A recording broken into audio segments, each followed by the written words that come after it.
স্বাগত রিপাবলিক বাংলা। আচ্ছা, এসআইআর আটকাতে পারলো না তৃণমূল, মমতা ব্যানার্জি, এবং তারপর দেখতে পাচ্ছি একের পর এক জায়গায় এসআইআরকে আটকানোর জন্য, শুনানিকে ভণ্ডুল করার জন্য গুন্ডামি শুরু করে দিয়েছে তৃণমূলের পোষা গুন্ডারা। কি বলবেন? নমস্কার। এইটা নতুন কিছু নয়, এর আগেও আমরা দেখেছি তৃণমূল কংগ্রেস মানেই হাঙ্গা মারদাঙ্গা সন্ত্রাসের পার্টি। মুর্শিদাবাদ জেলায় এনআরসির সময় ট্রেন জ্বালানো, সরকারি সম্পত্তি ধ্বংস, কোনোটাই বাদ যায়নি, সেটা আমরা এর আগে দেখেছি। স্বাভাবিক কারণে আজকে যে ঘটনাটা, গতকাল যে ঘটনাটা ঘটেছে, এটা নিত্য নৈমিত্য তৃণমূল কংগ্রেসের কাজ। আজকে একটা বিডিও সাহেবের অফিস ভাঙচুর করছে। আমরা কলকাতার পুলিশকে দেখেছি টেবিলের তলায় তাদের লুকিয়ে থাকতে। স্বাভাবিক কারণে এটা একটা রাজনৈতিক পার্টি নয়, তৃণমূল কংগ্রেস একটা সন্ত্রাসবাদী পার্টিতে রূপান্তরিত হয়েছে। যেভাবে বাংলাদেশ এবং পাকিস্তান আগ্রাসী মনোভাব নিয়েছে ভারতের প্রতি, ঠিক একই কায়দায় ওদের তো সেই বাংলাদেশের জয় বাংলা স্লোগানের মাধ্যমে অনুপ্রাণিত হয়ে পশ্চিম বাংলায় জয় বাংলাকে স্থাপন করবার চক্রান্ত করছে মনিরুল ইসলামের মাধ্যমে ফারাক্কায়। কিছুদিন আগেই, অর্থাৎ 1 বছর হয়নি, জঙ্গিপুরের চেয়ারম্যান তার নেতৃত্বে যেভাবে তৃণমূল কংগ্রেসের কাউন্সিলরকেও, হিন্দু কাউন্সিলরকেও জঙ্গিপুর থেকে মালদায় পাঠিয়েছিল শামশেরগঞ্জের জাফরাবাদের কাণ্ডে, একইভাবে গতকালকে থেকে শুরু করেছে। অপেক্ষায় থাকুন, কোন ডিএম, এরপরে ডিএম অফিস ভাঙচুর হবে এই ববি হাকিমের নেতৃত্বে, এটা মাথায় রাখবেন। মানে বলতে চাইছেন যে এসআইআর আটকাতে পারছে না এবং তার জন্য এইভাবে গুন্ডামি করছে প্রত্যেকটা জায়গা। ধন্যবাদ আপনাকে। আর এই মুহূর্তে আবার বিজেপি বিধায়ক শঙ্কর ঘোষ আমাদের সঙ্গে রয়েছেন। আপনাকে স্বাগত রিপাবলিক বাংলায়। আমরা দেখছি বারবার এসআইআরকে আটকানোর জন্য মমতা বন্দ্যোপাধ্যায় একের পর এক হম্বিতম্বি করে গেছেন, হুঁশিয়ারি করে গেছেন। আর এবার তো তার পোষা গুন্ডারা রীতিমতো গুন্ডামি শুরু করলো। ফারাক্কার যে ছবি দেখলাম, বিডিও অফিস ভাঙচুর করা হলো, সরকারি সম্পত্তি নষ্ট করা হলো। কি বলবেন? দেখুন,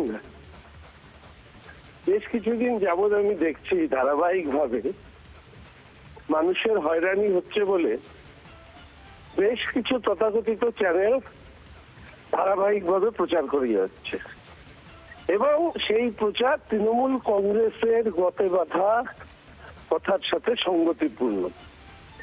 তার ফল আউট হচ্ছে এই ধরনের গুন্ডামি, হিয়ারিং সেন্টারে ভাঙচুর করা। মূল লক্ষ্যটা হচ্ছে নজর ঘুরিয়ে দেওয়া।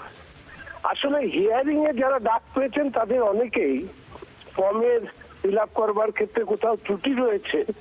আর তার পাশাপাশি যেটা হয়েছে সেটা হচ্ছে যে প্রোজেনি ম্যাপিং এ সেখানে গুরুতর অসঙ্গতি ধরা পড়েছে। 15 বছরে বাবা হওয়া ছেলে দাদু হয়ে যাওয়া 40 বছরে, এমনকি বাবা ছেলের বয়সের পার্থক্য 7-8 বছরের। অন্যের শ্বশুরকে বাবা বানিয়ে নাম তোলবার চেষ্টা, ম্যাপিং এ নিয়ে আসা, এই অসঙ্গতিগুলো যখন বেরোতে শুরু করেছে তৃণমূল কংগ্রেস প্রভাত গুনছে। মানে স্বাভাবিকভাবেই তারা হিয়ারিং সেন্টারের উপরে আক্রমণ চালিয়ে আসলে যারা তথ্যগত ভ্রান্তির কারণে ইচ্ছাকৃতভাবে যারা ভুল তথ্য দিয়েছেন, সেই অনুপ্রবেশকারী হোক বা ডুপ্লিকেট ফেক ডেট যাই ভোটার হোক না কেন, তাদের বাঁচানোর চেষ্টা চলছে। পশ্চিমবঙ্গবাসীর কাছে ভুলগুলো ধরা যাবে না, ভুলগুলো ধরলে আপনার ভুল এবং নির্বাচন কমিশনের ভুল ধরা হবে, যে কাজটা করছেন মমতা ব্যানার্জি। ধন্যবাদ আপনাকে। তবে এখন যেগুলো করছে তৃণমূলের পোষা গুন্ডারা, এরা কি তারা এমনিতেই করছেন না, তারা কিন্তু অ্যাকচুয়ালি মমতা ব্যানার্জির পথেই হাঁটছেন। কেন বলছি? কারণ মমতা ব্যানার্জি নিজেই তো বলেছেন যে এসআইআর এ সেখানে কিছু ভুল হলে আপনার নাম বাদ গেলে অধিকারকে ছিনিয়ে আনতে হবে। কি বলেছিলেন মমতা ব্যানার্জি, শোনাই আপনাদেরকে। এসব অন্য খেলা চলছে। আমি মতুয়া ভাই বোনেদের অনুরোধ করব, নিজেদের অধিকার নিজেরা ছিনিয়ে নিন। নিজেরা বিএলও অফিসে গিয়ে নাম জমা দিন যে আমার নাম কেন ওঠেনি, আমার নাম ওঠান। এই তো হলো দলনেত্রীর কথা, এই তো হলো এই রাজ্যের মুখ্যমন্ত্রীর কথা। ছিনিয়ে নিন অধিকার। আর ছিনিয়ে নেবার মানে সরকারি সম্পত্তি নষ্ট করুন, ভাঙচুর করুন, ধ্বংস করুন। বিজেপি নেতা শঙ্কুদেব পণ্ডা তিনি কি জানিয়েছেন শোনাবো। মনিরুল ইসলামকে ইমিডিয়েটলি গ্রেপ্তার করা উচিত। উনি আজকে যা করেছেন তা খুবই জিহাদিদের কালচার এবং নেগেটিভ দৃষ্টান্ত। তৃণমূল কংগ্রেস মনিরুল ইসলামকে দিয়ে জিহাদি কালচারের মাধ্যমে চেষ্টা করছেন যে তাদের শিফটেড মুসলিম ভোট এক জায়গায় আনা যায়, তাই এক ঢিলে দুপাকি মারতে চান।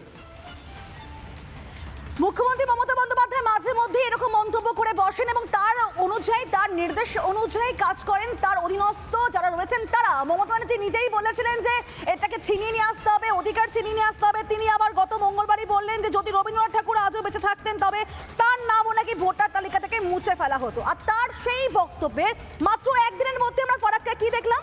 তৃণমূল কংগ্রেসের বিধায়ক মনিরুল ইসলাম তার নেতৃত্বে এসআইআর ক্যাম্প, বিডিও অফিসে গিয়ে ভাঙচুর করা হলো, বিক্ষোভের মতন ঘটনা ঘটলো। কিন্তু প্রশ্ন এখানে, যে পুরো বিষয়টাকে নেতৃত্ব দিল, যে সরকারি সম্পত্তি নষ্ট করলো, যে অধ্যত্ত দেখালো, যে বাজে ভাষা ব্যবহার করলো, তার বিরুদ্ধে এখনো পর্যন্ত কোনো স্টেপ নেয়নি দলদাস পুলিশ। আর কবে গ্রেফতার হবে মনিরুল ইসলাম? আর কবে পুলিশ তার দায়িত্ব সঠিকভাবে পালন করবে? আর কতবার বললে, কিভাবে বললে তবে পুলিশে বুঝবে তার দায়িত্বটা কি?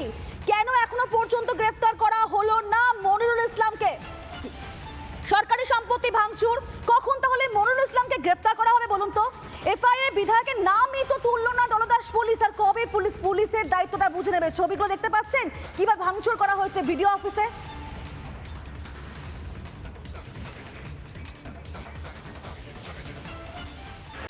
নানা ধরনের কন্টেন্ট দেখার জন্য লাইক করুন, শেয়ার করুন আমাদের ফেসবুক পেজ, সাবস্ক্রাইব করুন আমাদের ইউটিউব চ্যানেল। পাশাপাশি অন্যান্য ব্রেকিং নিউজের জন্য অবশ্যই চোখ রাখুন রিপাবলিক বাংলায়।